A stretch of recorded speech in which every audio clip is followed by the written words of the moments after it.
আমি রোজ খাই, এইটা আমরা যখন বাংলা থেকে ইংলিশে ট্রান্সলেট করব সহজ উপায় কি, আমি খাই রোজ, আই ইট এভরিডে, এই হচ্ছে বিষয়টা।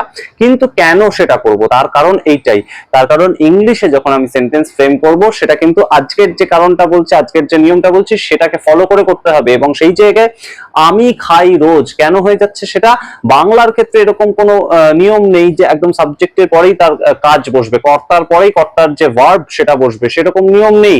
কিন্তু ইংলিশের ক্ষেত্রে সেই নিয়মটা ফলো করতে হয়, তাই জন্য আমরা উল্টে দিতে বলেছিলাম।